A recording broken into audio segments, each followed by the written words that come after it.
എല്ലാവർക്കും നമസ്കാരം. ബയോമെക്കിലേക്ക് സ്വാഗതം. ഇന്ന് നമ്മൾ ചെയ്യുന്നത് ബയോമെക് 10L എന്ന് പറയുന്ന മോഡലാണ്. തിരുവനന്തപുരം ആറ്റിങ്ങലിൽ ജിബിൻ എന്ന് പറയുന്ന ആളുടെ വീട്ടിലാണ്. 2.5 കിലോ സോളിഡ് വേസ്റ്റും 4 ലിറ്റർ വെള്ളവും ട്രീറ്റ് ചെയ്യാൻ പറ്റുന്ന മോഡലാണ്. 1.5 മണിക്കൂറാണ് നമുക്കിതിൽ നിന്ന് കുക്കിംഗ് ഗ്യാസ് ലഭിക്കുന്നത്. 3 മെമ്പേഴ്സുള്ള ഫാമിലിക്കാണ് ഈ മോഡൽ നമ്മൾ കൊടുക്കുന്നത്. പോകാം വീഡിയോയിലേക്ക്. നമ്മൾ സ്ഥിരമായി ചെയ്യുന്നത് ലെവലിങ്ങും ചാണകം നിറയ്ക്കലും മിക്സിങ്ങുമാണ്. അതിൽ നിന്നും വ്യത്യസ്തമായി കുറച്ച് പോയിന്റുകൾ നിങ്ങളുടെ ശ്രദ്ധയിൽപ്പെടുത്താനുണ്ട്. പ്ലാന്റ് വയ്ക്കുന്ന ഇടം ഉറപ്പുള്ള മണ്ണിന് പുറത്താണെന്ന് ഉറപ്പുവരുത്തണം. ഒരു ചെറിയ ചെരുവ് പോലും പ്ലാന്റിൻ്റെ വർക്കിങ്ങിനെ ബാധിക്കും. വേസ്റ്റ് ഒഴിക്കുന്ന സമയത്ത് സ്ലറി അത്ര തന്നെ ക്വാണ്ടിറ്റി പുറത്തു വരുന്നുണ്ടോ എന്ന് പരിശോധിക്കേണ്ടതാണ്.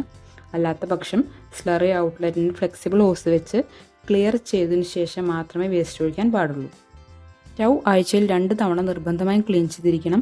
അല്ലെങ്കിൽ സ്റ്റൗവിൻ്റെ നോബിൽ കരി പിടിക്കുകയും അത് തിരിക്കാൻ പറ്റാത്ത അവസ്ഥയാവും. സ്റ്റൗവിൻ്റെ നോബും വാൽവും ലൂബ്രിക്കേറ്റ് ചെയ്യേണ്ടതാണ്. ഈ 3 കാര്യങ്ങളും നിങ്ങൾ വളരെയധികം ശ്രദ്ധിക്കണം. ഇത്രയുമാണ് ഇന്നത്തെ വീഡിയോയിൽ പറയുന്നത്.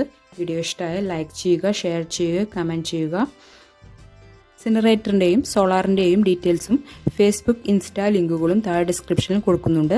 ആവശ്യക്കാർ ഞങ്ങളെ കോൺടാക്റ്റ് ചെയ്യുക. ബയോഗ്യാസ്, സോളാർ, ഇൻസിനറേറ്റർ സംബന്ധമായ എന്ത് കാര്യത്തിനും ഞങ്ങളെ കോൺടാക്റ്റ് ചെയ്യാവുന്നതാണ്. അടുത്ത വീഡിയോയിൽ കാണും വരെ ഗുഡ് ബൈ.